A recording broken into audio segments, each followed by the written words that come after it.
Compañeros, últimas tomas. Hemos de empezar, por favor, tomen asiento.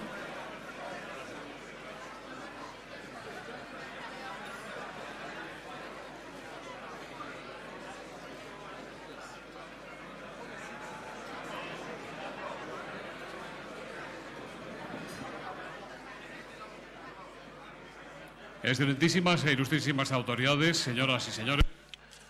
Authorities, ladies and gentlemen, as a president of the Forum Nueva Economía, I have the pleasure to welcome you once again to the Forum Nueva Economía, which is made jointly with the Wall Street Journal.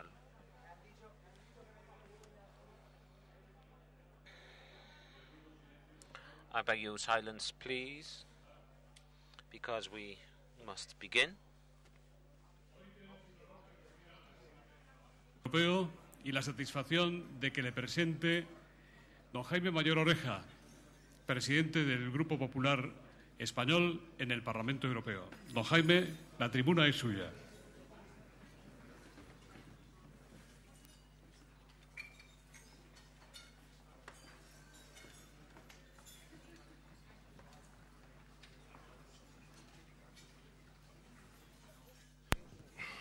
Excelentísimo señor presidente del Parlamento Europeo, excelentísimo señor secretario de Estado, señoras y señores, tengo que reconocer que en el caso de haber tenido que presentar a Hans-Gert Pöttering hace 4 años, en el arranque de esta legislatura, cuando apenas le conocía, Hans-Gert, ¿do you understand? Okay. Cuando apenas le conocía, es cierto que yo habría sentido, al hacerlo, una gran satisfacción por su trayectoria y por su personalidad, pero indudablemente mi intervención habría sido protocolaria. Hoy mi intervención, mis palabras, les aseguro que si se caracterizan por algo, es porque se alejan diametralmente del protocolo debido a un Parlamento, a un presidente del Parlamento, porque salen de lo más profundo de mi corazón, eso sí, revestidas esas palabras con el mayor de los respetos, con la mayor de las admiraciones hacia esta personalidad europea de origen en la Baja Sajonia. Hans-Gert Pöttering, señoras y señores, no es cualquier parlamentario europeo, como tampoco es cualquier presidente del Parlamento Europeo. Y hay una palabra clave para comprender el alcance de su personalidad: la vocación. Su vocación ha sido, es y será la de parlamentario europeo. Y no hace falta que les diga que no es lo mismo ser parlamentario europeo, estar en el Parlamento Europeo, que caracterizarse, como en su caso, por tener arraigada fuertemente esa vocación.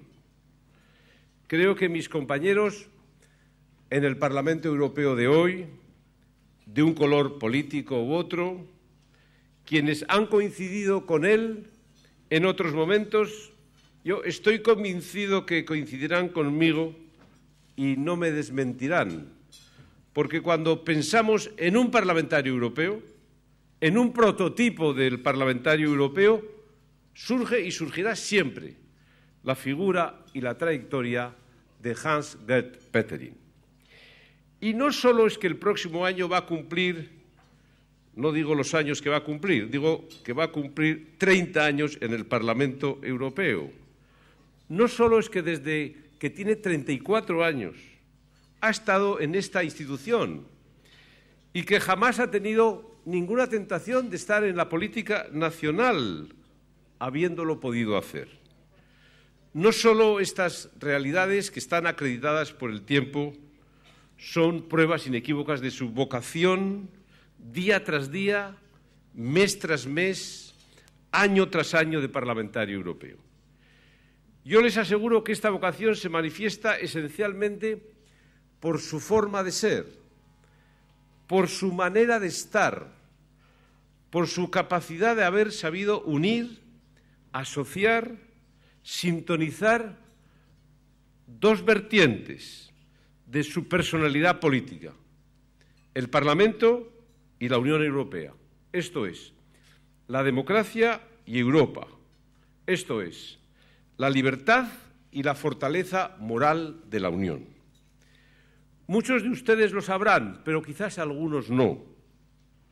Hans-Gert Pöttering nació en 1945 y pertenece a ese grupo de hombres y mujeres que no han tenido en su familia, en su educación, las dos vertientes tradicionales, el padre y la madre. No llegó a conocer a su padre, desaparecido en los últimos días de la Segunda Guerra Mundial. Pero esta tragedia brutal probablemente le haya hecho reafirmarse en la voluntad de hacer de su trayectoria política la mejor de la síntesis de otras dos vertientes, de la vertiente de la libertad y de la Unión Europea. Dos vertientes que no tuvo en su casa, en su hogar familiar debido a la guerra, y que, sin embargo, estas dos vertientes de naturaleza diferente han forjado su personalidad política, haciendo además de la Unión, y muy especial del Parlamento Europeo, en parte su hogar. Por todo ello, ustedes comprenderán que cuando presidió el Grupo Popular, como cuando ahora preside el Parlamento Europeo, yo he tenido siempre el sentimiento, la seguridad de haber tenido un presidente de convicciones, que siente profundamente la Unión como no se imaginan muchos de ustedes, que vive con especial intensidad tanto sus avances como los obstáculos que se interponen en su camino. Siempre es capaz, y les aseguro que no es fácil, de encontrar el lado positivo de la Unión Europea. Y nunca pierde la perspectiva histórica de lo que ha significado la Unión para alejarnos de las dictaduras, de los totalitarismos de uno y otro signo. Y señoras y señores, no crean ustedes, algún defecto tiene, pero van a reconocerme también que hoy no es el día, no es el momento y mucho menos soy la persona adecuada para recordárselo, porque por mi trayectoria política soy un recién llegado al Parlamento Europeo en comparación de su larga y dilatada presencia en esta institución. Y por eso me van a permitir que simplemente termine con dos consideraciones finales. En primer lugar, yo quiero destacar que Hans-Gert Pöttering es un hombre de convicciones y de creencias, que no ha escondido nunca, no se ha avergonzado nunca de sus creencias. Y lo sabemos los que pertenecemos al Grupo Popular Europeo y los que pertenecen a otras formaciones políticas diferentes. Convicciones, valores y creencias, desde luego que sí, pero al mismo tiempo, y lo recuerda él siempre, siempre huye de los ismos, de las palabras que terminan en ismos, del fundamentalismo, del radicalismo, del totalitarismo. Y esa huida forma parte también de sus propias convicciones. Y la segunda y última consideración es Pöttering y España. La palabra proximidad es la que mejor resume su vinculación y su relación con España. Siempre ha estado próximo a España, a sus éxitos, a sus problemas, a su historia, a su geografía, a sus parlamentarios, a sus excelentes colaboradores españoles que trabajan con él, en definitiva a nuestras gentes. Y lo ha hecho siempre con un especial respeto hacia todos aquellos que han representado a España de un signo político u otro. Y eso siempre ha sido, o al menos para mí, una lección permanente que nos ha dado Hans-Gert. Sevilla, Yuste, Toledo, El Escorial, las Islas Baleares, por no citar Madrid o Barcelona, me consta que están en el corazón de Hans-Gert Pöttering.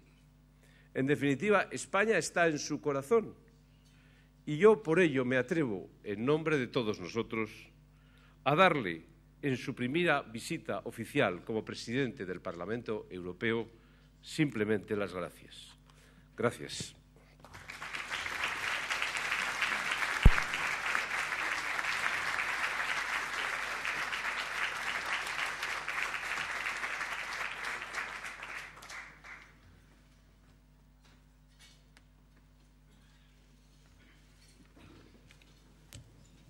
Querido Jaime Mayor Oreja, querido presidente José Luis Rodríguez, buenos días a todos. Gracias por la invitación. Es un placer estar aquí. And now, ladies and gentlemen. Ahora, señoras y señores, no debo seguir. No voy a seguir en mi idioma nativo, que es el alemán, sino en inglés, si a ustedes les parece bien. Primero, quiero agradecer cordialmente al señor Jaime Mayor Oreja por sus bellas palabras. Estoy contento de que las haya expresado cuando yo sigo vivo y puedo oírlas, pero también estoy complacido de que no hablen de mis defectos. Y si lo hubieran hecho, Jaime, creo que tu presentación hubiera sido un poco más equilibrada, porque no creo en los extremismos. Pero usted es un buen amigo y quiero darle la bienvenida a todos mis colegas del Parlamento Europeo, de todos los partidos, y es un placer verles a todos aquí. Es un placer para mí hablar aquí en este famoso foro de la nueva economía, en colaboración con el Wall Street Journal de Europa, y entiendo que es un entorno adecuado, bueno, que lo adecuado es hablar de unos 20 minutos. Entonces no tengo un discurso preparado y por tanto hablaré desde mi corazón y espero que mi inteligencia siempre acompañe mis emociones. Y permítanme hacer un comentario, y no lo digo porque sea alemán, a pesar de que soy un europeo de origen alemán. Actualmente, en la embajada alemana, hace 18 años, Alemania se reunificó. Y el 1 de mayo del 2004, 8 países de Europa Central accedieron a la Unión Europea junto con Malta y Chipre, Estonia, Letonia y Lituania, Polonia, donde yo visité antes de ayer, y la antigua Prusia, que ahora es Schleswig y Holstein en Alemania, y luego la República Checa, Eslovaquia y Hungría.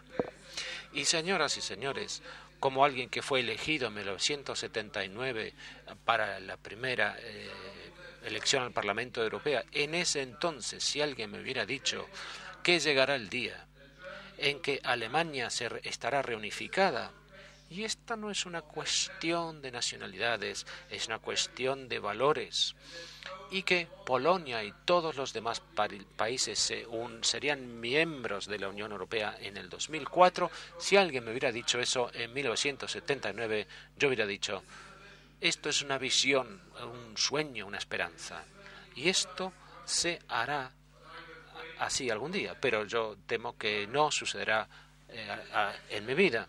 Y ha sucedido, señores y señores, en nuestra generación, y debemos estar muy agradecidos de que haya sido así. Y esto no es solamente un cambio de geografía, no es un cambio político. Tiene mucho que ver con nuestra visión de lo que es el ser humano. Y Jaime Mayor Oreja habló correctamente de los fundamentalismos, Hemos tenido el nacionalsocialismo y hemos tenido el comunismo totalitario, y ambos regímenes querían crear un nuevo ser humano, y esto fracasó.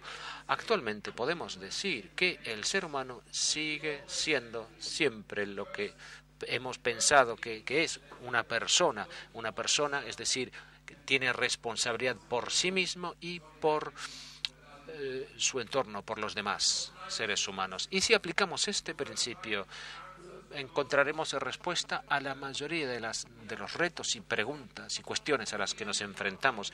Y nosotros en la Unión Europea, y yo nunca lo sentí con tanta intensidad viniendo de Polonia a España, uno de mis colaboradores españoles, que son mi mafia española, yo les digo la mafia española muy en sentido cariñoso y positivo, somos tan diferentes, le dije, pero también estamos unidos. Y esta es una gran experiencia de la Unión Europea que se basa en valores: la dignidad del ser humano, los derechos humanos, la libertad, la democracia, el orden legal, jurídico, la paz y los principios de la solidaridad y responsabilidad subsidiaria, que espero que siempre sea nuestra guía.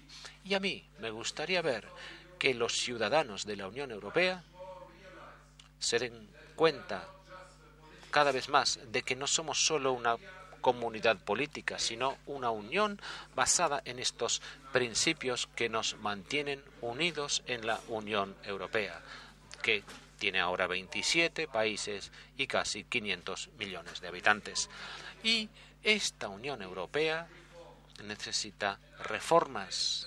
Y quiero agradecer a España y a los españoles y a sus gobiernos, a todos los gobiernos que han estado en el poder desde que España se convirtió en un país democrático en los 80. Quiero agradecerles porque siempre han apoyado la unificación de nuestro continente y siempre han defendido los valores. Y por eso España, además de otras capitales europeas, puedo decir que España siempre ha apoyado la reunificación alemana, porque ustedes se han dado cuenta de que el derecho a la autodeterminación es para todos los países, todas las naciones en la Unión Europea. Y quiero agradecerles por este compromiso europeísta en las últimas décadas de España. Y ahora necesitamos reformas en la Unión Europea. Y yo veo a Íñigo Méndez de Vigo, que fue miembro de la presidencia de la convención que elaboró el Tratado de Lisboa, y en el Comité Constitucional también tenemos a Carlos Carnero. Entonces yo los tomo a ustedes dos como ejemplos de cómo los distintos partidos políticos en España colaboran en pro del destino común. Y necesitamos ahora este Tratado de Lisboa.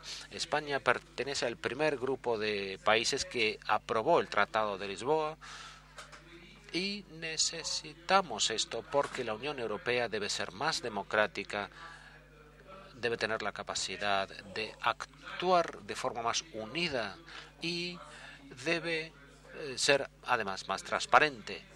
Y el Tratado de Lisboa es nuestra respuesta a los retos a los que nos enfrentamos en el siglo XXI.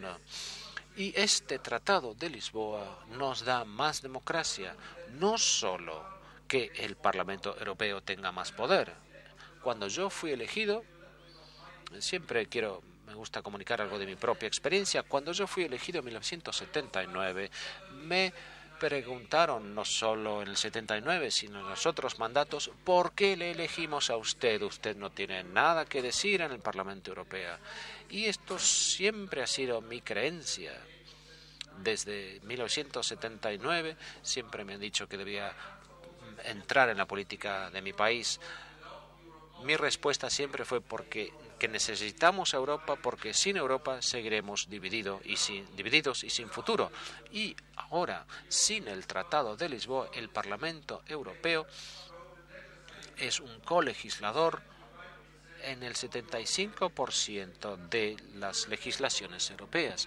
Y si el Tratado de Lisboa aumentara hasta abarcar el 100% de los países, pues todas estas cuestiones importantes como las respuestas al cambio climático, las energías renovables, la reducción del CO2, son todas cuestiones que deben decidirse en el Parlamento Europeo, y así esto demuestra la importancia que tiene, que ha cobrado el Parlamento Europeo, y ahora debemos llevar el paso siguiente. Y yo entiendo aquí que, bueno, tenemos muchos colegas de las Cortes españoles y del Senado. Me he reunido con los dos presidentes, el presidente Bono y el presidente Gorio, y también el líder de la oposición, Mariano Rajoy, y por supuesto el primer ministro y el ministro de Asuntos Exteriores y de Asuntos Europeos, y me he reunido con los principales líderes, y lo que necesitamos ahora es tener una mejor cooperación entre los parlamentos nacionales y el europeo, porque compartimos los mismos valores y debemos defender nuestros intereses comunes para que la Unión Europea sea más fuerte. Incluso los parlamentos nacionales se fortalecen con el Tratado de Lisboa, porque ahora tienen la posibilidad de ir al Alto Tribunal Europeo, incluso cuando hay una legislación europea, una propuesta, un proyecto de ley europea. Si se interrumpe el principio de subsidiariedad, pueden ir al máximo tribunal europeo para determinar si estos principios se tienen en cuenta en dicho proyecto de ley. Y por primera vez, Europa no empieza en Bruselas o Estrasburgo. Para los madrileños, Europa empieza en Madrid, y los que viven en Santiago de Compostela o Toledo, pues Europa empieza allí. Y por primera vez en la historia de la Unión Europea tenemos un artículo que defiende la responsabilidad local de nuestras ciudades y pueblos y regiones. Por tanto, hay distintas responsabilidades a nivel local, a nivel regional, nacional y a nivel europeo. Y todo esto va junto, y no debemos luchar una en contra de la otra. Aceptemos juntos nuestra responsabilidad europea, y así tendremos éxito en el futuro, y con el apoyo de los medios y con una buena participación en las elecciones europeas. Permítame añadir unas pocas palabras con respecto a la crisis financiera. Debo decir que no soy experto en cuestiones financieras, pero estoy siguiendo consideraciones lógicas. Señoras y señores, si me lo permiten decir, amigos europeos de España, básicamente de España, imaginemos un momento cómo sería la situación si no tuviéramos el euro, una moneda estable basada en el criterio de estabilidad de la Unión Europea. Yo sé que en mi país, en la década de los 80, había un debate muy fuerte contra de una moneda única europea, porque a los alemanes les gusta el Deutsche Mark, que funcionó bien desde la guerra, y los alemanes estaban orgullosos de la estabilidad de su moneda. Pero imaginémonos por un momento si no tuviésemos ahora la moneda única europea, con esta agitación de los mercados financieros. Podría llevar a turbulencias entre las distintas monedas europeas. Algunos países tendrían que devaluar su moneda, otros revaluarla, y al final esto hubiera tenido consecuencias muy serias para el mercado interno y para el intercambio comercial en la Unión Europea. Por tanto, agradezcamos que tenemos una moneda común, y no debemos olvidar lo que hemos conseguido, lo que hemos logrado, porque si olvidamos eso, ya no tendremos la valentía de abordar los retos que debemos responder actualmente. Y estoy profundamente convencido que con estas turbulencias que se iniciaron en Estados Unidos, y yo digo que soy amigo de los Estados Unidos, pero ellos parece que van de un extremo al otro. Tienen un sistema bancario totalmente liberalizado, y ahora los propios republicanos que introducen un sistema de control, de nacionalización de bancos. Tenemos un sistema diferente, y En el Tratado de Lisboa hablamos por primera vez de las políticas sociales de mercado. El mercado es importante, pero nuestro concepto europeo es el de políticas sociales de mercado. Y esta debe ser nuestra respuesta. Y ahora necesitamos una respuesta europea a los retos.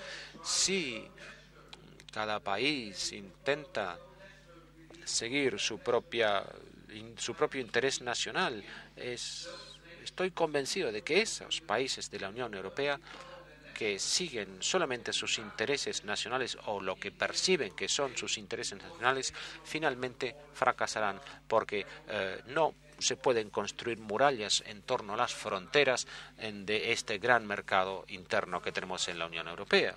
Por tanto, hay que encontrar respuestas europeas, no en la construcción de nuevas burocracias, sino en el desarrollo de principios europeos de más transparencia en el sistema bancario, el sistema financiero, de más control de dicho sistema y lo que en mi país denominaríamos un marco, un entorno en el cual se preserva el orden del sistema bancario financiero. Y yo espero que podamos encontrar soluciones. Y yo he leído que mañana hay una importante reunión en París. Hay 4 países que participarán y la lógica de esta reunión es que son los miembros europeos del G8 y estará también el presidente del Banco Central Europeo y el presidente de la Comisión y el presidente del Eurogrupo. Y quiero tener claro, como alguien que tiene que defender el sistema institucional de la Unión Europea, que esta reunión podría ser muy importante, pero solo podrá hacer propuestas, no pueden decidir por la Unión Europea. Y por tanto yo espero que se produzca en resultado una propuesta, pero que las decisiones sean tomadas por todos los 27 estados de la Unión y por las instituciones europeas. Y por tanto, confío en que tendremos éxito y que el 15 o 16 de octubre la reunión del Consejo Europeo y su presidente ha sido invitado a hacer una reunión y una vez que el presidente del Parlamento Europeo haga su discurso, entonces mi impresión es que todos estarán contentos porque el presidente del Parlamento Europeo siempre es muy exigente y siempre defiende el interés común de la Unión Europea. Pero ahora debemos tomar estas turbulencias como una oportunidad para la Unión Europea. La Unión Europea no es parte del problema, sino es parte de la solución. Y esto es lo que debemos explicar a nuestros ciudadanos. Señoras y señores, permítanme referirme a otro problema que atañe a nuestras relaciones con Rusia.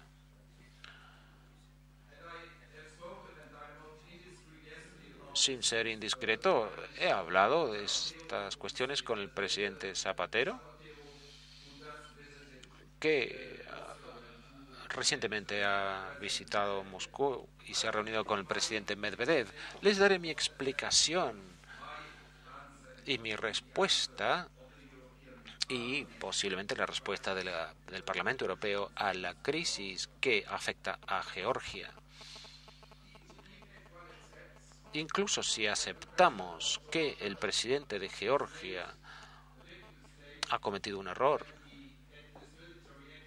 con esta acción militar contra Tinvali, la capital de Osetia del Sur, y yo siempre digo que esta acción militar fue un error, pero aún reconociendo este error, no había motivo para que Rusia invadiera Georgia. Esa invasión representa una violación de las leyes internacionales. El el reconocimiento por parte de Rusia de Osetia del Sur y Abjasia. Y debemos decir esto con toda claridad en nuestros mensajes, porque si esto continúa, hace poco visité Estonia, Letonia y Lituania, hay minorías rusas que viven en esos países, y si el presidente o el gobierno ruso dice que que van a defender siempre los derechos de los rusos donde quiera que estén, pues si los rusos si no respondemos a estas acciones de Rusia, pueden tomarlo como una excusa para entrar en estos países. Y yo soy una persona muy sincera, soy una persona conciliadora, pero debemos ser sinceros en nuestros principios. Y yo debo decir que si alguna vez se presentan tropas rusas en los países del Báltico de la Unión Europea, debemos decir que esto no atañe solo a Letonia, Estonia y Lituania, sino a todos, porque la Unión Europea se basa en la solidaridad. Y un ataque a esos países es un ataque contra todos. Debemos tener claro este principio de solidaridad. Y lo quiero expresar porque lo dije antes en el Parlamento Europeo, cuando lamentablemente se produjo un ataque, perdió la vida un policía por parte de un terrorista en España, por ETA. Y yo dije ante el Parlamento Europeo que esto no es un ataque contra España, sino es una amenaza para toda la Unión Europea. Si algún terrorista mata a una persona en España, esto afecta a todos los europeos. Y esto es la solidaridad. Y sobre la base de esta solidaridad debemos permanecer unidos y resolver nuestros problemas juntos. Y ahora, volviendo al caso de Georgia, pienso que la Unión Europea tuvo mucho éxito en el sentido de que el presidente Sarkozy, como presidente del Consejo Europeo, y hubo una reunión de dicho Consejo a primeros de septiembre, hubo una declaración escrita de esto, porque cuando se hacen declaraciones en el Consejo Europeo hay que ser muy formal, pero aquí lo puedo expresar más claramente. Dije que debemos insistir en que Rusia se dé cuenta o tome conciencia de lo que se han comprometido a hacer y retiren sus tropas de la situación del lugar en el que están actualmente. Y podemos decir con satisfacción de que tenemos más de 300 observadores en la región que hacen una importante contribución para la paz. Necesitamos una asociación con Rusia y esto no debe ser cuestionado porque Rusia, con su parte occidental, es parte de Europa, la parte noreste. Necesitamos una buena asociación con Rusia, pero esta asociación debe basarse en la paz, debe construirse sobre la base de valores comunes que debemos siempre defender. Y yo sé que en los países centroeuropeos que pertenecen a la Unión Europea tienen muchas dudas sobre el gasoducto báltico. Como ustedes saben, estas decisiones se tomaron, y yo lo lamento, se tomaron en otras épocas, no en este gobierno, sin consultar con otros países de la Unión Europea. No estoy cuestionando estas decisiones o el gasoducto, pero, señoras y señores, aparte de la cuestión de este gasoducto, debemos cuidarnos de tener una diversificación de fuentes energéticas. Gas, petróleo, nuclear, renovables, carbón. Tenemos que tener una combinación de todas ellas. Pero la diversificación debe ser tenida especialmente en cuenta con respecto a este gasoducto. Y a mí me gustaría ver que en el próximo Consejo Europeo los jefes de gobierno se decidieran a construir este gasoducto de Nabucco por Azerbaiyán, Georgia, Turquía, para no pasar por Rusia y así tener más independiente y tener más diversificación de fuentes energéticas. No estoy en contra del gasoducto que viene de Rusia, pero debemos atender a la diversificación. Y ningún país debe estar en la posición de presionarnos por este motivo. Por tanto, pienso que es muy importante que nosotros, como Unión Europea, desarrollemos la política ante nuestros vecinos del este y nunca debemos permitir a Rusia una política que les dé el derecho de interferir en los países limítrofes. Ucrania, Georgia y otros países deben decidir dónde, con quién asociarse. Uno siempre tiene que saber cuáles son los intereses de Rusia, qué piensan ellos, pero en definitiva es decisión de ellos y nosotros como Unión Europea podemos ofrecer nuestro apoyo y colaboración con Ucrania y otros países y por supuesto también con Rusia. Por tanto, señoras y señores, lo último que voy a decir es quizás lo más importante. Yo recuerdo bien cuando España no era miembro de la Unión Europea. España se hizo miembro de la Unión Europea junto con Portugal en 1986 y pudieron ser miembros en un momento en que España desarrolló esta democracia sólida, convincente que estamos viviendo actualmente. Y ayer vi en las Cortes que me mostró el presidente Bono las marcas de las balas disparadas al techo. Y el rey de España y la sociedad española y el Parlamento se levantó, se opuso a ese intento de golpe para defender la democracia y los valores. Y creo que todos en el siglo XXI debemos participar activamente en la defensa de nuestros valores y hacerlo, y tener la oportunidad de hacerlo. Necesitamos una base legal, una base jurídica. Y en España ha sufrido en el pasado invasiones de otros países. Y mi país, donde yo he nacido, en septiembre de 1945, no era el mejor país en cuanto a trayectoria hacia la paz.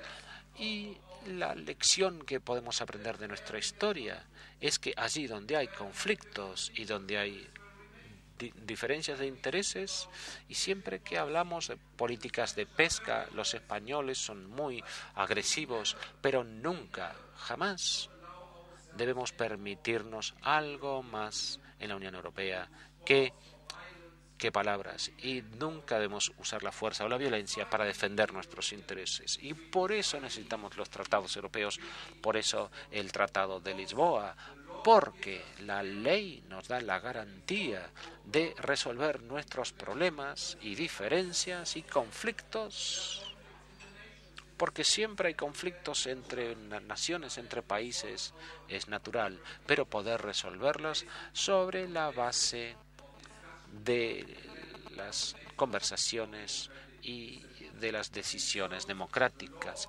Y, por tanto, la ley, en definitiva, es la base de la paz en la Unión Europea.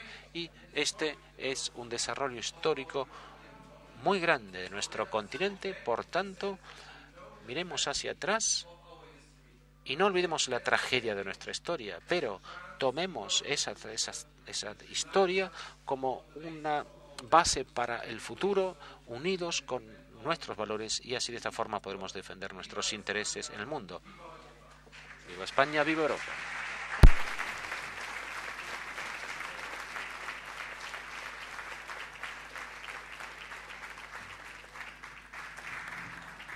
Muchas gracias, señor presidente. Ahora, con su permiso, vamos a proceder al servicio del almuerzo. Yo les invito a que participen mediante las preguntas que tienen ustedes en sus menús en el coloquio que tendrá a continuación de este almuerzo.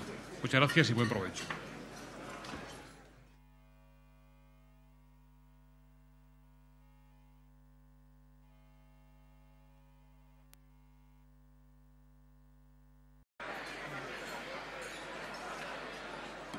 Les ruego atención, por favor.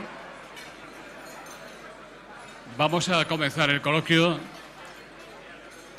Les ruego el mayor silencio posible e invito al presidente del Parlamento Europeo a que acceda a la tarima para poder responder las muchas preguntas que nos han llegado. Mr. Pottering.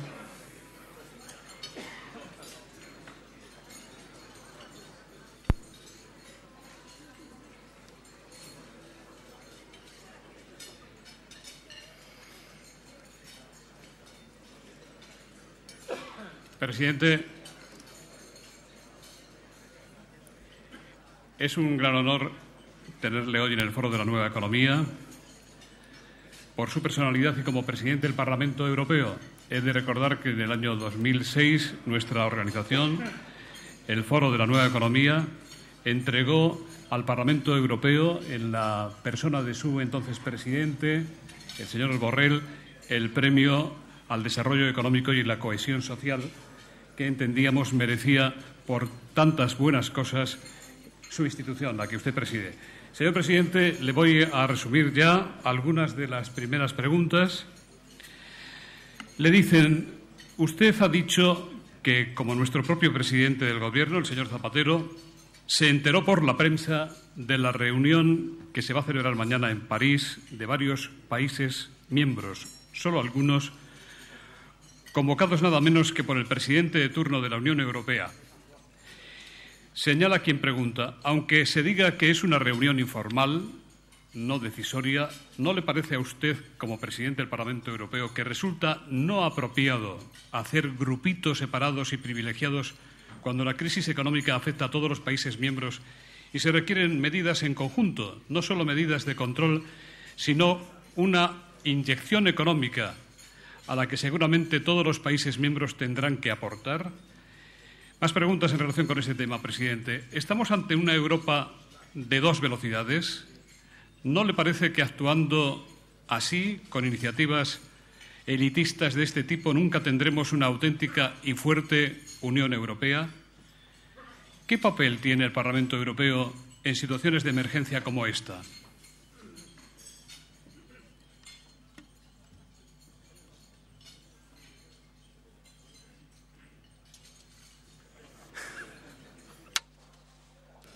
I should answer already. I thought there would be more questions. Pensé que habría más preguntas para dar así respuestas más equilibradas. Bueno, primero, no soy amigo, y lo digo en calidad de presidente del Parlamento Europeo, no soy amigo de reuniones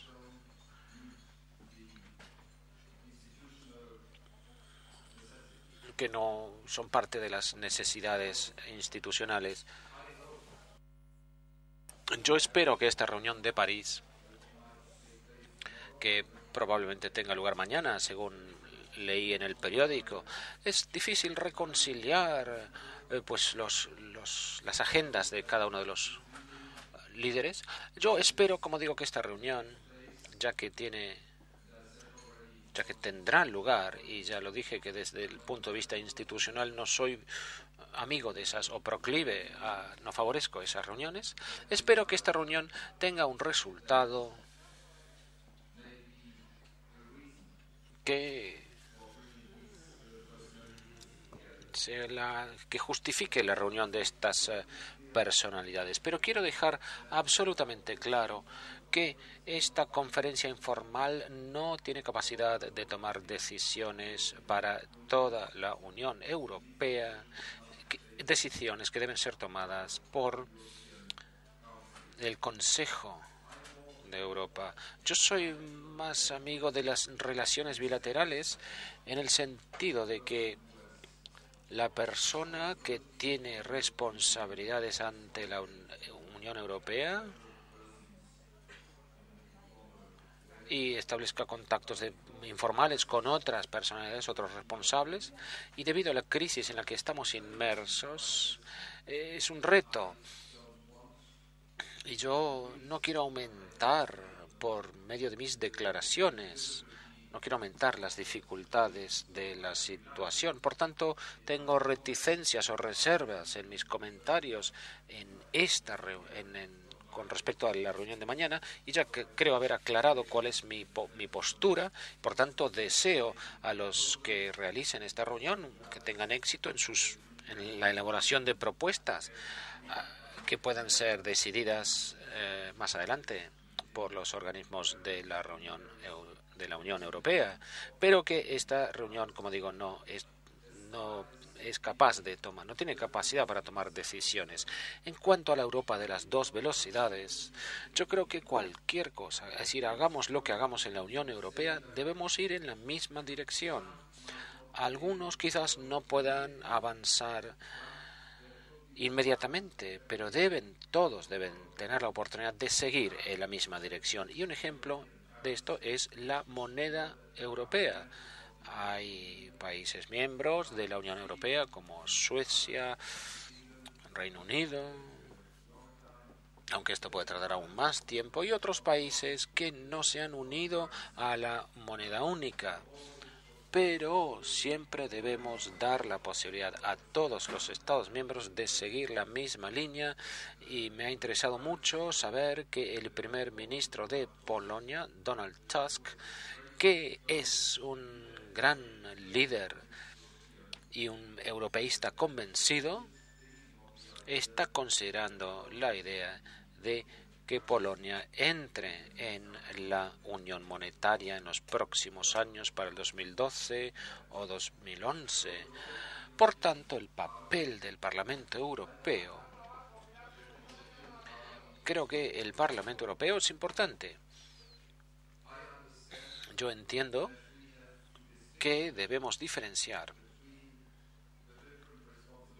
entre las distintas responsabilidades en la Unión Europea. Está la responsabilidad de la Comisión, la responsabilidad del Consejo de Europa, el Consejo Europeo, y la responsabilidad del Parlamento Europeo.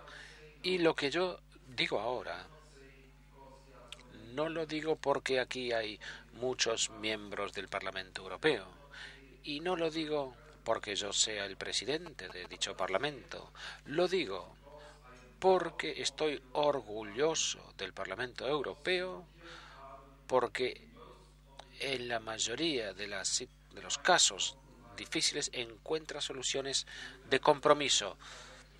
Si recuerdan la directiva de servicios, que era muy compleja, encontramos una solución de compromiso en el Parlamento Europeo. La directiva de productos químicos también. Y en cuanto al reto actual de los mercados financieros y el sistema bancario, si se elabora una legislación, yo soy optimista que, como Parlamento Europeo, haremos una gran contribución para encontrar un compromiso. Y termino diciendo que hemos pedido a la Comisión Europea, con fecha 23 de septiembre, que elaborara una propuesta sobre cómo abordar los retos del sistema bancario y el sistema financiero mundial como Unión Europea. Y pedimos una propuesta en tal sentido. El Parlamento afirmó que esta propuesta debe realizarse antes de fin de año. Si se hace antes, mejor. Pero como Parlamento, como legisladores, encontraremos, en mi opinión, respuestas rápidas de sustancia para resolver o ser parte de la solución al problema. Y en cuanto a dicho fondo, no tengo noticias aparte de la que leo en los periódicos. Había una propuesta francesa que posteriormente fue desmentida, y Angela Merkel también hizo unos comentarios al sentido de que si al final se toman decisiones financieras, si los fondos deben provenir del presupuesto europeo, insistiré en que el Parlamento Europeo sea parte del proceso de negociaciones. Y yo digo con toda modestia que el Parlamento Europeo, aunque no esté en la mesa de esa reunión, y hay razones para no estar, y yo estoy contento de que no me hayan invitado a esa reunión, porque estoy encantado de estar en España, simplemente. Así, el papel del Parlamento Europeo es decisivo en estas cuestiones. Por favor, don Marcelino Mayor Oreja. Bueno, Marcelino. don Marcelino Oreja, disculpe. Bueno, algo tiene que ver ustedes. No, tendríamos que hablar los dos, si Lo era siento. Marcelino Mayor Oreja, pero me va a dejar Jaime que hable yo. Bueno, yo tengo la gran alegría de reencontrar a Hans-Gert Pöttering, a quien conozco hace más de 20 años, y que además coincidí con él en un momento muy importante del Parlamento Europeo, que fue la legislatura del 89 al 94. Él ha hablado antes de lo que fue la reunificación de Alemania, de lo que era la apertura a la entrada de países, y en esa estuvimos trabajando juntos, y yo siempre he tenido gran admiración por él, por muchas razones que ha expuesto Jaime antes muy bien, y por otra que yo quiero decir, que es un hombre esperanzado. Siempre tiene esperanza, tiene confianza, ve a mí la palabra optimista no me gusta más la palabra esperanza, y él la tiene siempre. Y ha hecho una defensa del Tratado de Lisboa. Y yo la pregunta que le quiero hacer es, muchos de los que estamos aquí, estoy seguro, hemos estado convencidos de la importancia del Tratado de Lisboa y de su entrada en vigor. Pero hay unos signos en este momento que son muy desconcertantes. No solamente el de Irlanda, muy reciente, pero otro todavía más reciente, que es Austria. En Austria ha habido unas elecciones hace muy pocos días y el resultado de esas elecciones, de alguna forma, es un resultado antieuropeo. Un resultado antieuropeo. Y además, ese resultado está postulado fundamentalmente por jóvenes. Es decir, esos dos partidos, que antes era uno, el de Haider, y que en este momento se dividió en dos, pero estos que no son mayoría en el Parlamento, pero sin embargo dan un signo muy significativo de un 30% de la población austriaca. Bueno, yo quería decirle cómo ve la posibilidad de esa ratificación del tratado que, como él mismo nos ha dicho, es indispensable para que pueda funcionar las instituciones de 27 países.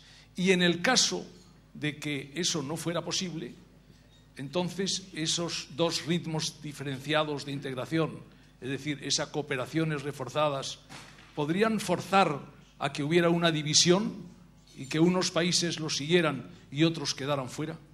Gracias. Muchas gracias.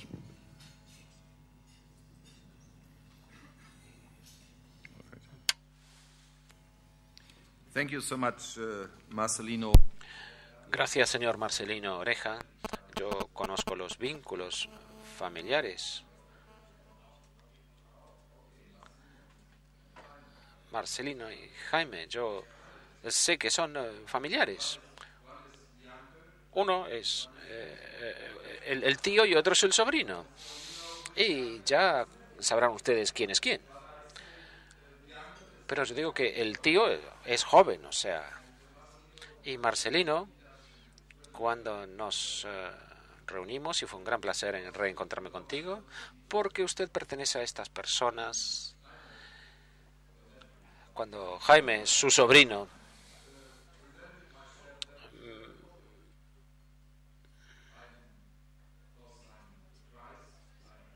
yo por supuesto soy cristiano y la esperanza es parte de nuestro credo, pero el admitir que soy cristiano, añado rápidamente que no soy fundamentalista. Y lamentablemente en la Iglesia Católica, sobre todo en Europa, y lo digo con toda seriedad, hay algunos fundamentalistas. Y hay algunos porque no tenemos una referencia a Dios o por referencias a la tradición judeo-cristiana, pues estas personas están en contra del Tratado de Lisboa. Es una minoría, pero tenemos que ser muy conscientes de esto, y yo espero que nunca vaya a ser mayoría de la Iglesia Católica, pero la esperanza, como digo, es parte de nuestros principios y nuestra fe cristiana. En cuanto a la situación en Austria, me preocupa mucho. Una tercera parte de los votantes se inclinaron hacia los partidos derechistas, que hay dos en este momento. Y yo veo en nuestra sociedad en la Unión Europea, y si leemos los periódicos, tenemos cada vez más un desarrollo que no parece ser tan grave como en el pasado. En nuestra sociedad ya no entramos con tanta profundidad. con el mismo rigor en las cuestiones. Y es muy importante, usted habló de los jóvenes, y es importante que enseñemos a los jóvenes la historia europea. Porque si los jóvenes no conocen esta historia, ¿cómo podrán implicarse en lo que estamos haciendo?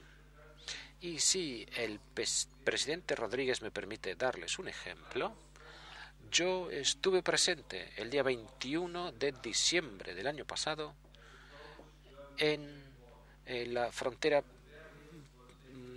de Polonia y Alemania, cuando se levantaron las barreras, en presencia de representantes de instituciones europeas, la canciller alemán, el primer ministro de Polonia y de Checoslovaquia, o de Chequia, mejor dicho. Y si uno tiene conciencia histórica, en ese momento uno se da cuenta de todo lo que ha transcurrido en Europa. En el pasado, soldados marchaban sobre esas barreras, sobre esos puentes y fronteras, con el resultado de violencia, muerte y guerra. Ahora, estas barreras se han levantado y el pueblo, y aquí hablo como alemán, los polacos son bienvenidos en Alemania y a la inversa. Y si uno no conoce la historia de Europa, uno no puede imaginarse la importancia de ese acontecimiento. Y yo estoy preocupado de que nuestras generaciones más jóvenes ya no obtengan el conocimiento de nuestra historia. Y la educación de la historia, la formación de la historia debe ser un tema importante junto con otros temas importantes de educación en nuestros institutos de enseñanza. Y a largo plazo siempre debemos intentar que la gente joven sea consciente de la necesidad del proceso de unificación europea, pero si no conocen la historia del continente, no pondrán su energía en ello. Y así yo espero que esto no ocurra, pero hay signos preocupantes. Y si dejamos de trabajar para Europa y pensamos que ya está todo hecho, nos equivocamos. Tenemos que seguir trabajando en el día tras día, mes a mes, por nuestro proyecto europeo. Y en cuanto a la ratificación del Tratado de Lisboa, en este punto no me gustaría pensar en otras alternativas. Debemos ahora esperar a que Irlanda presente una propuesta. Y mis amigos del Parlamento Europeo estarán de acuerdo conmigo en que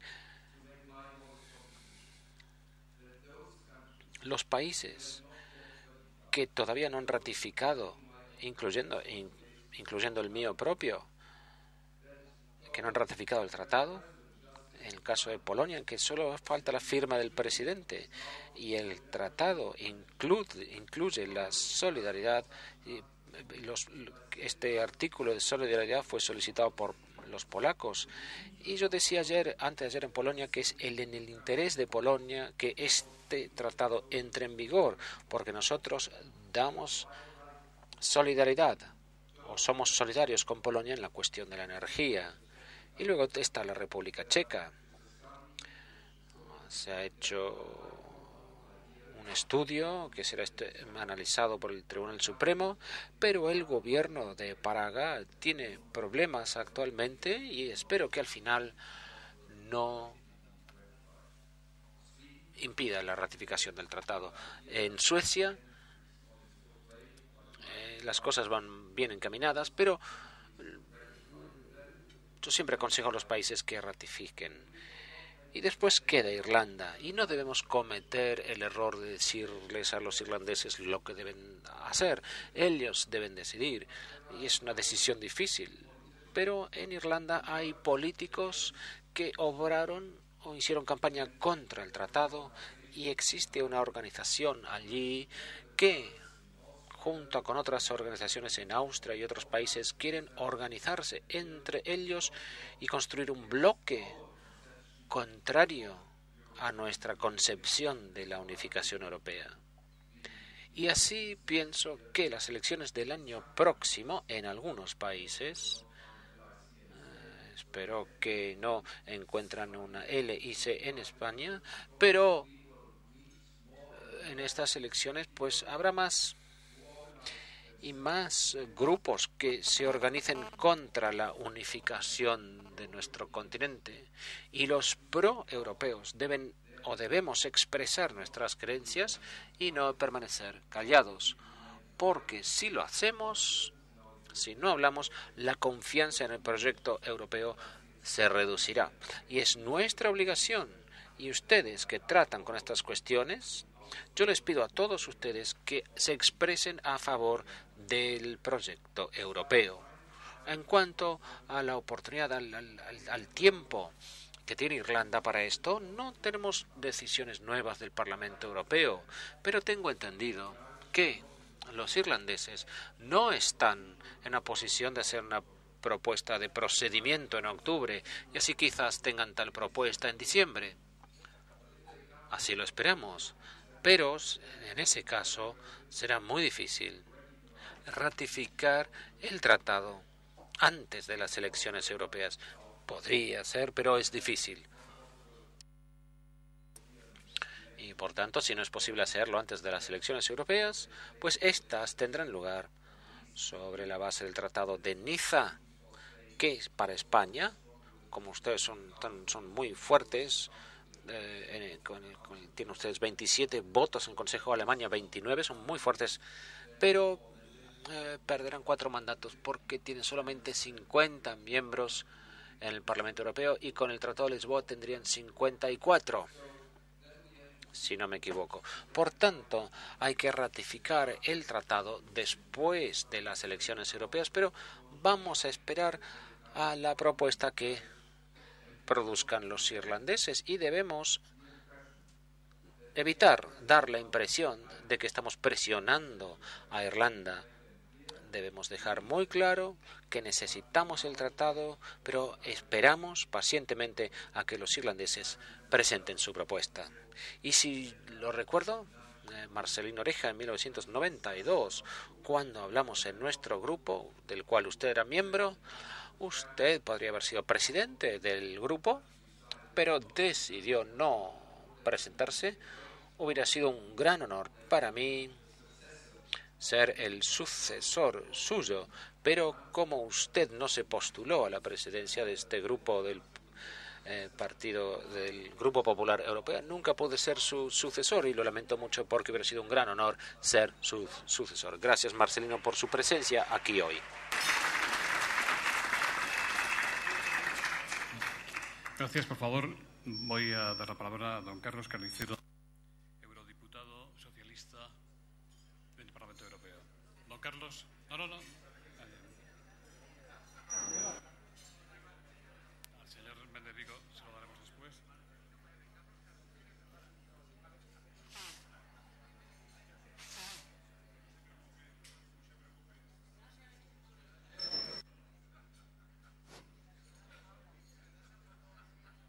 No se preocupe, presidente, porque me llevan confundiendo desde la escuela. O sea que a mí no me molesta en absoluto, y creo que al señor Carnicero tampoco. Lo hemos comentado entre risas en muchas ocasiones. Al dar la bienvenida al presidente del Parlamento Europeo, yo querría hablar de las musas y del teatro, que unas y otros son importantes en esta coyuntura. De las musas porque, si las cosas salen como está previsto, el próximo jueves, el Parlamento Europeo aprobará mi informe sobre los símbolos de la Unión. Sabemos que, lamentablemente, el Tratado de Lisboa los sacó fuera cuando estaban dentro de la Constitución Europea. Alguien puede pensar, ¿y esto a quién le interesa? Tiene mucho que ver con lo que usted acaba de decir. Si queremos que los jóvenes recuerden lo que la Unión Europea significa, es bueno simbolizarlo. Por ejemplo, en un día como el Día de Europa, una bandera como la de las 12 estrellas y uno como el de la alegría. Yo creo que saldrá adelante, pero creo también que el Parlamento Europeo, cuando lo apruebe, debería insistir a los países que se han comprometido, y a otros incluso, para que también en su normativa nacional hagan oficiales los símbolos de Europa. Pero yendo al teatro, usted ha hablado de los escaños. Los escaños españoles, no. Tenemos un problema, y es que si Lisboa no está en vigor en las próximas elecciones de año 2009, el Parlamento que se elija no cumplirá el principio de proporcionalidad degresiva. Es decir, no estaremos eligiendo una Cámara al 120%, si me permite decir así, legítima. Habrá un problema, porque habrá escaños que representen más ciudadanos que otros en contra del principio establecido. Mi reflexión es la siguiente. Aún con el Tratado de Lisboa en vigor, y ojalá lo esté antes de las elecciones, ¿no sería posible encontrar una fórmula aprobada por los gobiernos previamente a las mismas, para que una vez entre en vigor los escaños de cada país en el Parlamento Europeo ya elegido se ajusten a los números de Lisboa? No creo que esto sea gran problema, porque 11 países ganan escaños, ninguno los pierde y solamente Alemania podría transitoriamente quedarse con los que tiene. De esta forma también estaríamos lanzando un mensaje. Aquí hay igualdad y, sobre todo, soluciones, aunque sean transitorias, para problemas de interés europeo que no español. Muchas gracias. Presidente.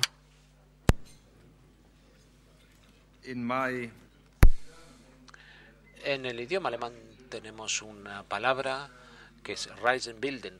Cuando se viaja, se aprende. Usted ha viajado mucho. Por tanto, Carlos, yo aprendí desde que estoy aquí en España, desde ayer, que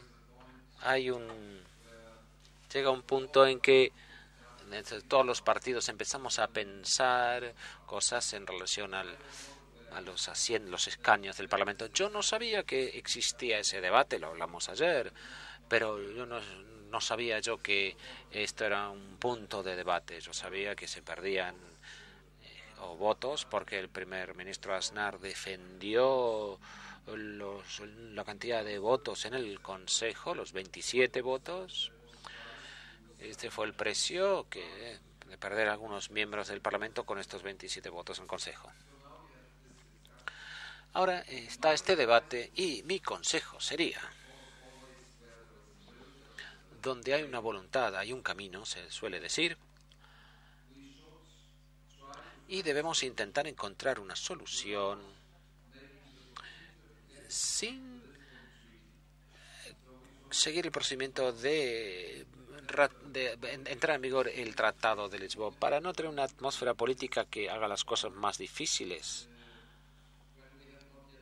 cuando no tenemos todavía la ratificación completa del tratado.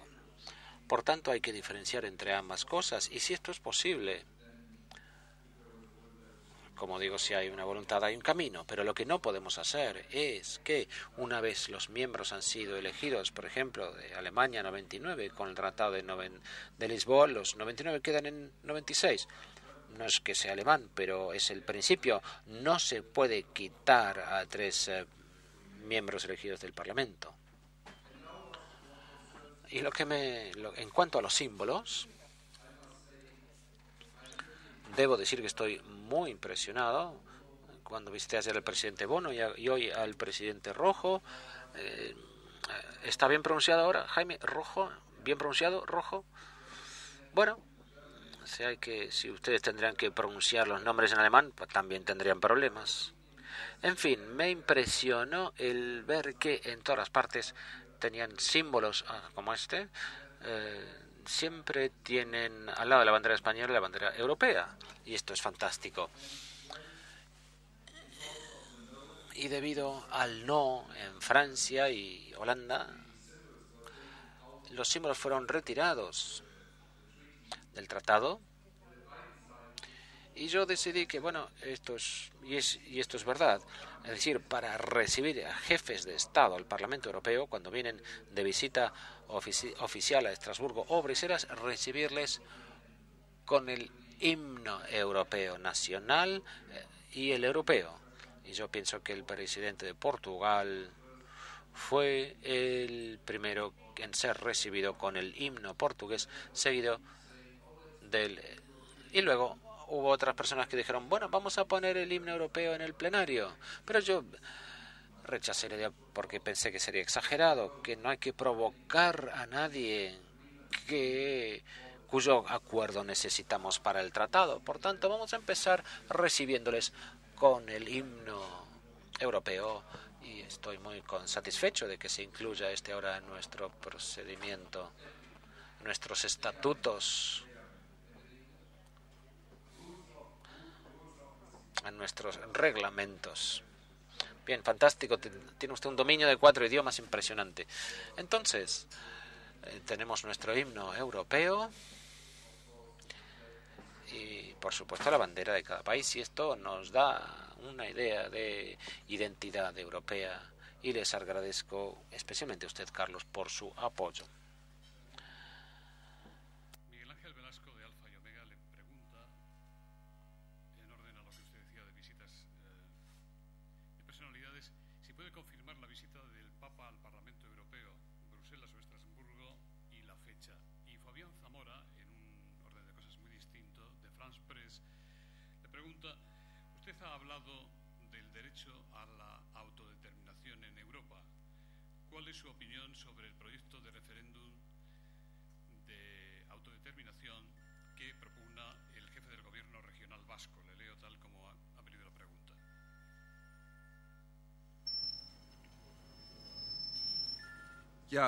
Thank you. Muchas gracias. En cuanto a la autodeterminación, cuando yo dije esas palabras me di cuenta enseguida de que debería haber utilizado otra palabra, porque me di cuenta de que podrían surgir preguntas con respecto a esto.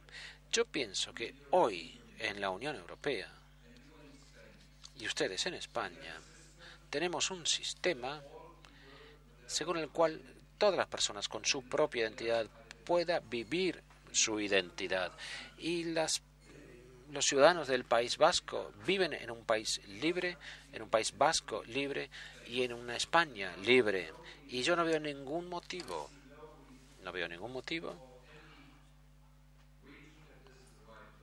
por el cual alguna región, si ese es el término correcto, aunque se consideren como nación, no veo ningún motivo de secesión, de separación del Estado español, porque la libertad y la paz y los derechos humanos están garantizados en todas partes de España, incluyendo el País Vasco, y no veo la necesidad de un referéndum.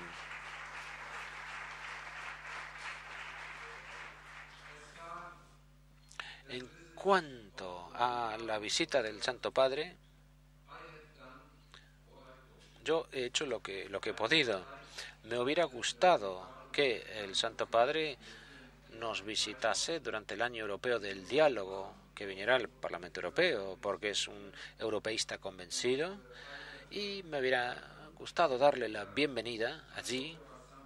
Sé que hay algunas personas en el Parlamento Europeo que no desean la visita de líderes religiosos, y creo que fue la semana pasada cuando vimos al patriarca Bartolomeo, el sumo representante de la Iglesia ortodoxa. Algunos miembros del Parlamento o algunos grupos pidieron la ausencia de sus miembros porque pensaban que invitar miembros religiosos es contrario al sistema laico y secular de los Estados-nación. Creo que esta postura es errónea, creo que va en contra de la tolerancia, y nuestro continente europeo debe aceptar, aunque no estemos de acuerdo. Yo estoy generalmente de acuerdo con la cristiandad y con la representación de las creencias de los líderes de las distintas congregaciones religiosas, pero es erróneo no dar a las distintas exponentes de la cultura a las que pertenecen las religiones, no darles la posibilidad de expresarse. Si queremos tener un diálogo intercultural o de culturas, incluyendo las religiones, debemos dialogar con ellos. Y así pienso que invitar al gran mufti de Damasco, y estas personas no se opusieron a esa visita, pero si invitamos al patriarca o al Santo Padre, en fin, creo que hay una contradicción allí. Y por tanto yo siempre defenderé el derecho de todas las religiones y todas las subculturas a que vengan al Parlamento Europeo por invitación. Y estas no son decisiones del presidente del Parlamento, sino que son tomadas por los presidentes de los grupos. y he tenido el honor de presidir el Grupo Cristiano Demócrata, el PPD, durante 7 años y medio. Y pueden imaginarse ser presidente de un grupo en el Parlamento Europeo, en este caso el Grupo Cristiano Demócrata, es más o menos como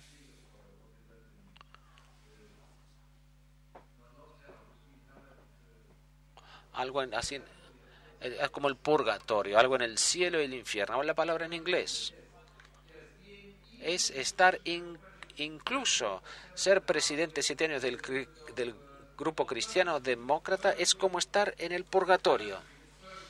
En el purgatorio. Por tanto, yo pienso que ya he pasado el purgatorio y he sobrevivido el purgatorio, solo más porque Jaime Mayor Oreja era uno de los excelentes vicepresidentes que me ayudó a sobrevivir. Ahora, volviendo a las invitaciones. Es una conferencia de presidentes, corresponde a ellos y decidir a quién se invita. Y es bueno que el presidente, que los presidentes de los grupos, yo siempre tenía 277 votos, incluyendo los escépticos británicos, pero siempre tuve sus votos para los buenos propósitos europeos. Entonces decidimos invitar al Santo Padre cuando yo era ya presidente. He obtenido una respuesta de un arzobispo del Vaticano diciendo que el Santo Padre no está no puede venir en el 2008 y por tanto esto deja la invitación abierta para el 2009.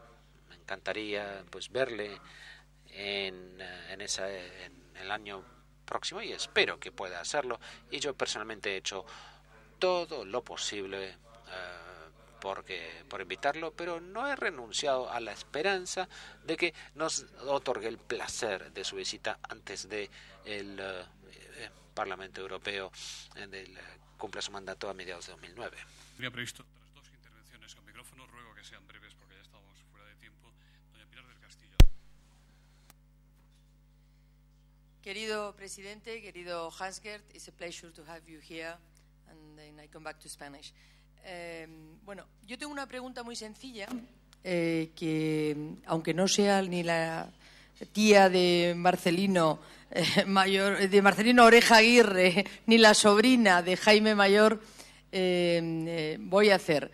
Es una pregunta muy sencilla que tiene una respuesta, a mí me parece que más difícil, más complicada, pero que tiene 2 ventajas. Una, que no solamente vale para este auditorio y en España, sino que vale para cualquier auditorio compuesto de ciudadanos de cualquier país de la Unión Europea, y que además le da al presidente del Parlamento Europeo la posibilidad de salir del purgatorio y llegar al cielo y estar allí para siempre si contesta de manera precisa y convincente sobre todo. Y la pregunta es, ¿por qué razón hay que ir a votar el próximo mes de junio en las elecciones al Parlamento Europeo?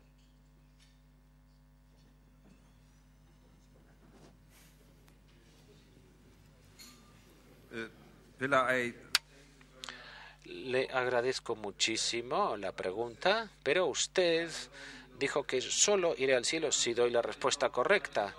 Yo no sabía que esta era su competencia, decidir que iba a ir al cielo o no. Esto no lo sabía.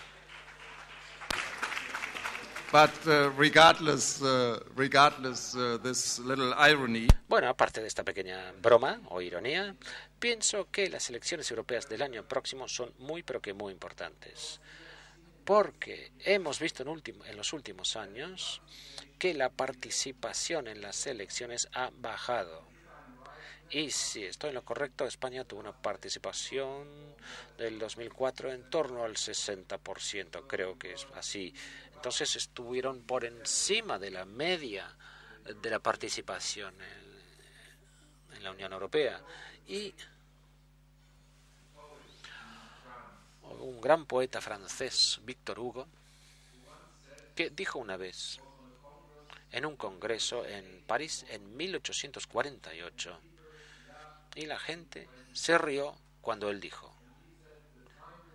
llegará el día en que el pueblo europeo no lucharán más entre sí, sino que pondrán su voto en una urna y decidirán sobre su futuro en común. Y esto es verídico. Europa está en su corazón, desea, añora, desea la paz. Y no es paz por sí misma, sino paz con valores. Y nuestro continente, yo no sé cómo lo sienten ustedes, yo debo viajar mucho en la Unión Europea, por tanto no salgo mucho de Europa, a veces tengo que salir de Europa, pero no siempre, pero cada vez que vuelvo a Europa, a la Unión Europea, a mi propio país, Alemania, o a España, o Polonia, o donde sea, siento la riqueza, percibo la riqueza de nuestro continente, que es único en el mundo, al menos en mi percepción. Y si queremos tener un futuro de reconciliación, de paz, de diálogo, sin violencia, debemos comprometernos con este futuro. Y si queremos jugar un papel, cumplir una función en el mundo, basándonos en nuestros valores e intereses, debemos comprometernos igualmente con nuestro futuro. Y por tanto, yo pido a todos los políticos, desde el nivel local, el regional, el nacional y el europeo, que trabajen juntos para que nuestro proyecto europeo nos atañe a todos los pueblos, las villas, las ciudades, todas son Europa. Europa comienza allí. Y luego debemos pedir a los medios de comunicación, especialmente la televisión, que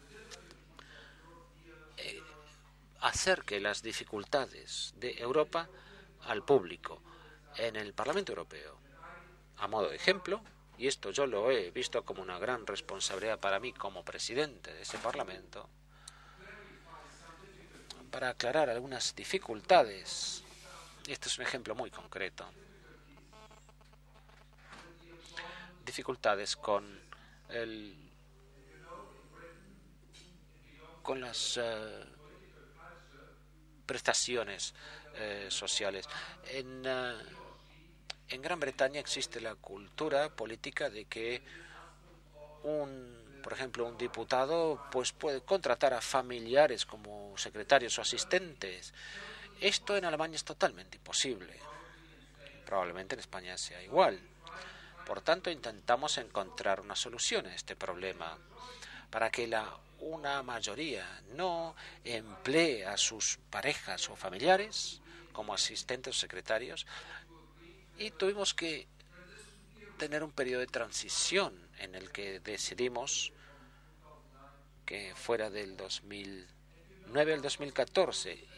¿Y saben lo que apareció en mi periódico local en Baja Sajonia? Que se pueden emplear a amantes y cónyuges en el Parlamento Europeo, y nadie preguntó cuáles habían sido las dificultades. Hay tantas diferencias culturales. Lo que tenemos aquí en España no necesariamente debe ser bueno o aplicable en otros países, o incluso dentro de cada región.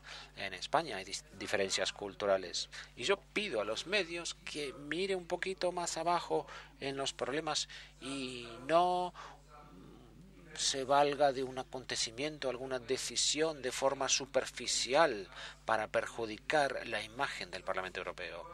Por tanto, debemos trabajar juntos, los políticos a todos los niveles, para que los políticos europeos den apoyo a los políticos nacionales y regionales. Yo soy, casi a mi pesar, presidente de mi partido en mi región. Es decir, somos españoles, somos europeos de origen español, y como españoles tenemos nuestro origen dentro de nuestra ciudad. Entonces hay que dar esta imagen más amplia, y necesitamos que los medios sean justos. No quiero criticar a los medios. Hay muchos periodistas muy serios, pero muchos medios son populistas y sensacionalistas, y se utilizan cosas de forma escandalosa, como para generar escándalo. En Europa hay escándalos, por supuesto que los hay, porque somos todos seres humanos, También hay burocracia en Bruselas, pero hay burocracia en todas las capitales del mundo. Si no hubiera burocracia aquí en Madrid, bueno, sería la excepción, pero todo es criticable. Pero mi petición es que se dé una imagen de la Unión Europea objetiva y justa. Y si lo hacemos, creo que tendremos una mayor participación para las elecciones europeas. Y si España siempre tenga la mayor participación, será un ejemplo a seguir. Hemos de concluir ya. Don Íñigo Méndez de Vigo, también europarlamentario del Grupo Popular. Muchas gracias. Hemos hablado mucho de Gran Bretaña, ha salido mucho Gran Bretaña en la intervención de Hans-Gert Pöttering y me ha recordado la referencia inglesa a un poeta alemán, a Heinrich Heine, que era contemporáneo de Víctor Hugo, a quien has citado, a quien una vez le preguntaron: oiga, ¿y a usted dónde le gustaría morir? Que es una pregunta extraña para decírselo a cualquiera, incluso a un poeta, ¿no? Pero Heine contestó: ahí me gustaría morir en Inglaterra, porque ahí todo sucede con 100 años de retraso. Bueno, pues yo creo que con los británicos hay que tratarlos así. Es decir, entrarán en el euro, no sé si con 100 años, pero con algún año de retraso. Y tampoco hay que preocuparse demasiado de ellos. Pero yo, Hans-Gert, quiero hacerte una pregunta un poco personal. Los españoles somos pudorosos, no nos gusta hablar de nuestros sentimientos. Y aprovechando que tú eres más bien de Fichte y de Hegel, te voy a hacer una pregunta. Cuando acabe tu mandato como presidente del Parlamento Europeo, porque todo lo bueno se acaba en la vida, ¿a ti cómo te gustaría ser recordado? Es decir, ¿qué te gustaría a ti que dijeran qué hizo Hans-Gert Pöttering cuando fue presidente del Parlamento Europeo? Muchas gracias. Sobre futuro también le preguntan, pero en este caso sobre futuro de Mayor Oreja. Esther Aguirre, de la agencia EFE, insistentemente, porque es la segunda vez que me la manda, dice: ¿cree usted que Mayor Oreja debería ser el candidato del Partido Popular a las próximas elecciones europeas? Con esto concluimos.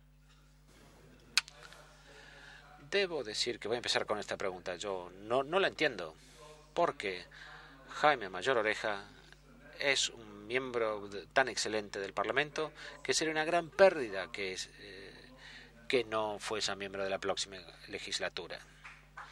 Sí, aplauso. You don't seem so happy. Jaime, usted no parece muy contento.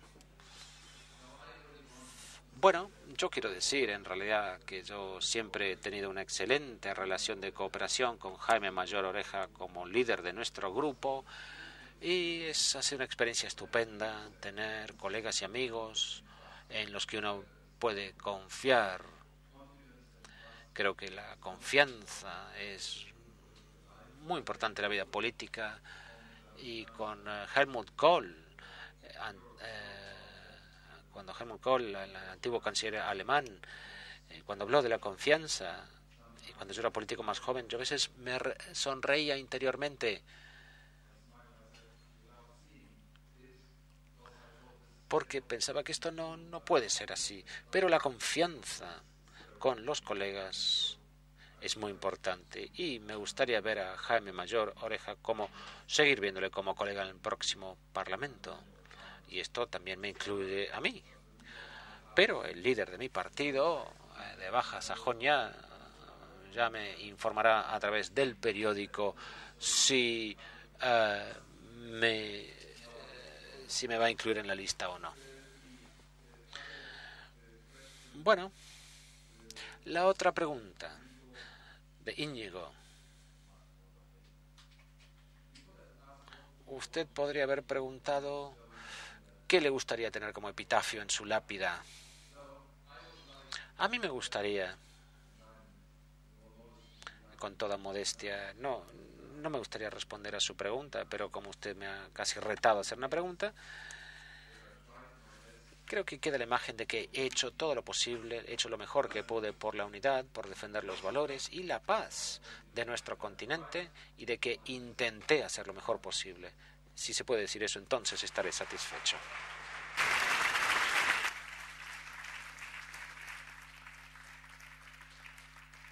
Lamentablemente no hemos tenido tiempo por otras cuestiones. les pido disculpas. Será en la próxima oportunidad, que espero que se produzca.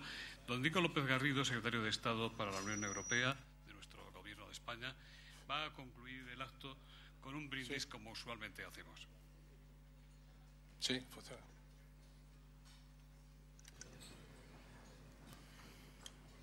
Yo le agradezco a nuestro amigo José Luis Rodríguez que me haya invitado a hacer este brindis final en honor de Hans-Gert Pöttering, porque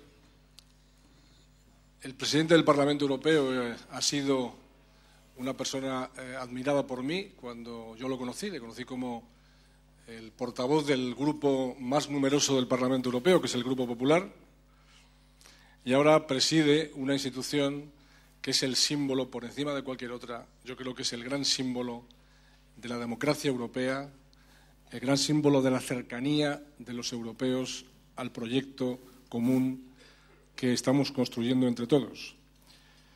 Y además en un día, estoy aquí al lado del embajador de Alemania en España, en un día en que celebramos la reunificación de Alemania. Hoy, 3 de octubre, se celebra la reunificación de Alemania.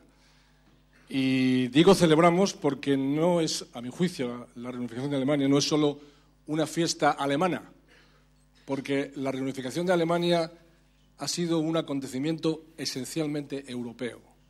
Fue la reunificación de Europa y es lo que nos va a permitir el responder a los desafíos que tenemos los europeos en el siglo XXI. Yo creo que sin esa reunificación que hoy celebramos habría sido imposible que nos planteásemos hoy, en el nuevo siglo, responder a esos desafíos. Hans-Gert Pöttering ha dicho, y yo estoy absolutamente de acuerdo con él, que ante las dificultades, los problemas que Europa tiene, algunos son muy evidentes, las respuestas no pueden venir de actitudes antieuropeas, como le llamaba Marcelino Oreja a algunas respuestas que hemos visto en estos días, sino que deben venir de respuestas europeístas y europeas. Y yo creo que es el momento, por eso, de brindar porque Europa, la Unión Europea, sea capaz de dar esas respuestas y que en esas respuestas estoy seguro que va a estar muy presente el Parlamento Europeo, que va a estar presente España y Alemania, y por eso es por lo que pido que alcen su copa, que brinden conmigo. Me ha dicho el embajador, y con su asesoramiento creo que ahora procede decir Hans Prost zum Wohl.